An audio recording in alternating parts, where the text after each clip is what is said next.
I've been a Pokemon fan for longer than anyone should at this point, and that's why I'm always looking for new Pokemon media to consume. But then I realized that there is just an insane amount of official Pokemon manga released, and some of it is pretty interesting. Pokemon Rebirth isn't like other Pokemon media. When I first found this panel of a human Zekrom hybrid, I was immediately interested, not because I'm a furry, but because it's just so different. Instead of fighting with your Pokemon, you fight as a Pokemon. Basically, we follow our main character Ryoga, who has the burst heart of Zekrom, which is this gem that allows him to transform into the hybrid that we saw earlier. Since this was published in a shonen magazine, he's pretty much like every other shonen protagonist. He's super strong, has a special power, and is looking for his dad who left to get some milk and cigs. There are also other perks to being published in a shonen manga series, if you catch my drift. Yes, as you can probably tell by now, this manga is a little spicy for Pokemon standards. But just remember that this manga is a shonen. Its target demographic is down bad teenage boys. Usually when a manga has fan service to keep people reading, it's making up for a bad plot. But I don't really think this is the case for Pokemon Rebirth. The story follows our main protagonist Ryoga and his friends Mirito and Yappy. Bro literally yaps too much, they named him Yappy. Ryoga is basically trying to find Arcades, a powerful person who knows where Ryoga's father is, but he's not strong enough yet, so Arcades basically tells him to come back when he can bench 225. Along the way, they fight and stop the evil team GG from capturing and using Pokemon, and just in the first chapter alone, you can tell that the author loves creating these badass shonen moments. Like when this bad guy tells Ryoga to just stand still while he hits him. So he literally just stands still while breaking his weapon, and then he's like, I didn't move at all, with this cold ass stare. Like, god damn! And while it's a pretty generic plot for a Pokemon story, because it's a manga series, the story actually gets much darker than Pokemon normally will. For example, my favorite character is this edgy boy Hariru, who works for the bad guys. And of course, he gets one of the cutest Pokemon, Zorua, as his burst heart. I mean, just look at his fusion form, it's so goofy, bro. But his whole thing is that he wants to find Arcades and get revenge, since they basically burned down and killed everyone in his village on some Uchiha shit. But of course, Ryoga loves Arcades, so when they eventually meet up in the story, they end up having a big fight. And dude, for a spin-off kids manga, the art here is surprisingly good. I mean, it's no Berserk, but the fights are well choreographed, the character designs are fun, and most importantly, I just love seeing the different Pokemon fusions. It's like that game, Infinite Fusions, but instead of seeing cool fan art, you see hot Pokemon ladies. I mean men. Wait, what? There's even a cool Hunter exam arc where everybody who enters has to give their burst heart to the winner. So we get to see a ton of Pokemon hybrids, and my favorites are probably this medicine guy who can fuse with Bisharp, or this ninja kid who can fuse with Excelgor. This ninja kid's name is Karuta, and he wants prize money to save his sick village. So we got a tournament arc on our hands. And of course, Ryoga's rival from last time, Hariru, shows up. And the first challenge of this Hunter exam arc is a little boring, so we're just gonna skip it, but the second one is basically a knockoff version of like the badge stealing game in Hunter x Hunter. Ryoga needs to steal Hariru's badge to win, and as soon as it looks like we're gonna get a Naruto versus Sasuke battle type shit, there's just no more chapters. It just ends. I was reading this manga on my Twitch stream and then realized that only the first 3 volumes have ever been translated. For context, there are 8 volumes in the entire series, so we're basically missing more than half of the entire story. Now, usually this isn't a problem because dedicated fans will just translate the manga, but either no one has ever heard of this series or no one really cares about it. Except you, Nearest Idol, shout out to you. And because of that, there's no official way for us English readers to fully enjoy the story. So how was I going to continue reading without more translations? How am I going to make a YouTube video? No. At this point, I was invested. I needed to see if Hariri would get a redemption arc, if this Arcades guy that Ryoga loves is actually an evil person. So I did something I've never done before. I bought the full Japanese set of the manga off eBay. Now, I can't read Japanese, but thanks to the power of technology, I was able to read the rest of the manga using the Google Translate app. The translations were definitely not perfect, and this is kind of what it looked like when I was trying to read the manga, but I think because it was meant for a younger audience, even with the garbage translations, the story was still somewhat easy to follow. Anyway, I'm super excited to share this with you guys because I don't think most English Pokemon fans have ever experienced the story, let alone even heard it. So without further ado, let's jump into the first of the lost volumes, Volume 4, where we continue with the Ryoga versus Hariri's fight, and it's just as epic as you would expect it to be. The battle does end up in a tie because Hariri just just barely has more stamina and steals Ryoga's badge. At this point, Ryoga needs enough badges to pass, so he just barely does it by defeating a Garbodor person. And then the next phase of the Hunter exam arc begins, where they have to balance on this beam and try and pop the other person's balloon while fighting. Ryoga obviously wins his battle against a guy with a main Fu Burst Heart, and then he goes on to the next round. You might have noticed at this point that all the Pokemon are from Generation 5, and I think that's because they were trying to promote the new gen with a shonen manga series. The next battle is between the menacing Bisharp guy and Hariri, and low-key, Hariri's getting cooked. It's not looking good. It's then revealed that the Bisharp guy is actually the leader of the evil team GG, and that he was the one to actually burn down Hariri's village, not arcades. Obviously, this pisses off Hariri, but then Bisharp guy pulls out his ultimate ability, Iron Wall Slash.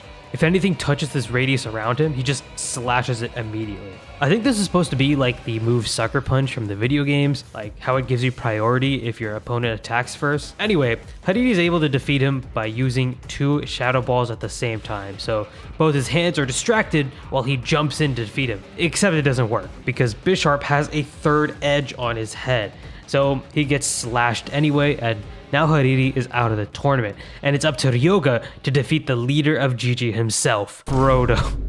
Yeah, I'm not sure if that's actually his name or the Google Translate is just calling him Frodo. Okay, so I did some digging, and apparently this guy's name is Fraud, but I call him Frodo the entire time, so anyway, they spend half of Volume 5 with Ryoga and Frodo having an insane battle. Ryoga has one of those anime flashbacks where we learn more about his dad, and eventually they end up drawing and no one wins, which is kind of a bummer. But since Ryoga gets a ton of that cash money, he gives some of it to the ninja kid named Karuta, and they go to visit his village to save all the sick people. But little did I know that one of the darkest things in this manga would happen in this village. On the way there, they end up fighting this old lady with a scrafty burst heart, and I'm sorry, but this has got to be my least favorite fusion design. It just looks like some guy who went to Anime Expo on a budget. After defeating her, they arrive at Karuta's village, where it's revealed that Karuta's mom passed away while he was out trying to get the medicine. In Volume 6, we learn that Karuta apparently has a reputation of being a crybaby, so he starts crying when he's reading this like really heartfelt letter from his mom, and it's just going over how he was just like his dad when he was young, and how she's always gonna be watching over her even though she's gone now. But Ryoga just grabs him and is like, "How long are you gonna keep crying, you baby?" And I'm over here like, damn bro, chill. He just realized his mom died. Calm down. Then the scrappy lady comes back, but this time Karuta beats her because I guess he's not a crybaby anymore and this is like a redemption arc for him. Honestly, I don't think he needed one. It's pretty normal to cry in a situation where you lose a loved one, and I'm starting to think that Ryoga might be a sociopath. But anyway, after this, Karuta evolves in real life. Like, bro just turns into a tall ass ninja who can do shadow clone jutsus. Anyway, they end up fighting a bounty hunter who transforms into this, oh. After they beat her, she ends up joining their party like this is a JRPG or something, and there's some romantic tension because Miruto is like the OG girl who's been tagging along and is low-key into Ryoga, but now this new girl's trying to steal him, and I'm like, back off lady. But now the gang is assembled and ready to take on the leader of GG. They do some side quests, end up fighting this guy with a sick fusion with Sigalith that Loki looks like a Power Ranger costume, and he turns out to be this old friend of Ryoga's dad who apparently was trying to find arcades to help them defeat the evil GG organization. Then he leaves and we get to see that GG is capturing the Swords of Justice, and if you're not a Pokemon nerd, basically just these 3 Pokemon, that's what they're called. And man, these 3 are probably some of my favorite fusions, especially her design, if you know what I'm saying. The gang ends up fighting these 3 fusions and they are just losing miserably. But then, edgy boy Hariri shows back up. Let's go! Habibi Hariri! Him and this other girl who can burst into Embor help them fight them off. But Hariri gets super injured, and at this point I'm stressed. Like, he's literally my favorite character. He can't go down here, right? But nah, he powers up and fucking evolves into a sick-ass Zoroark. He turns it back around and goes berserk, defeating both Terrakion and the Verizian lady together. Anyway, the rest of the volume is basically just this fight, which goes on for a while.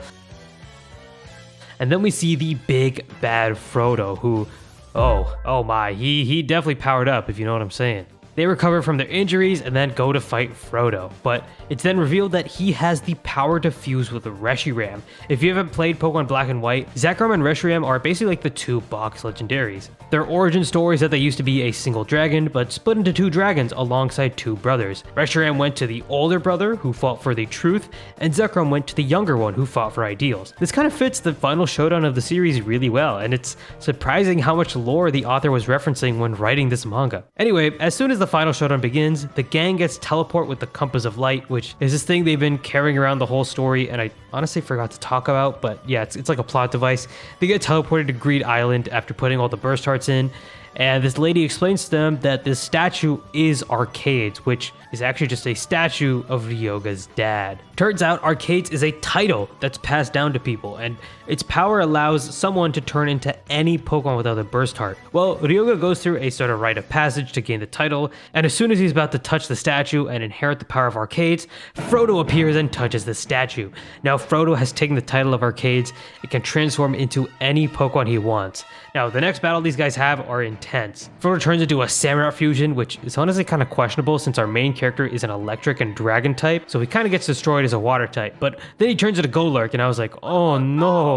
Golurk is a ground type and obviously super effective against electric, so he does big damage and then finishes him off. Then bro just goes on a villain monologue about how he's gonna use this power to make a peaceful world with no conflict. Classic Pokemon villain. Frodo then just flies off, and Ryoga's dad comes back and smacks his son and just tells him to grow some balls, or a tail, I guess. Smacking crying kids is just a genetic thing, huh? At this point, Ryoga is juiced up, and he goes to fight the big bad boss, who just keeps smacking him over and over, turning into different fusions the whole battle. But finally, when it seems like all hope is lost, Ryoga gets the power of friendship on his side, with everyone hyping up like this is some Genki Dama spirit bomb type shit, and the fight just gets crazy. They start going so hard.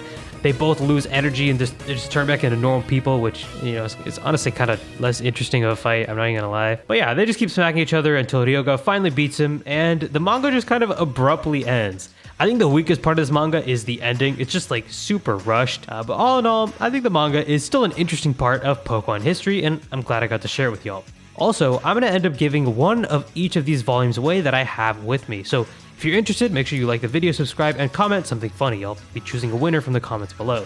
Shout out to Nero's Idol for translating the first 3 volumes and getting me interested in the first place, and I want to thank you for watching all the way to the end. And yeah, peace.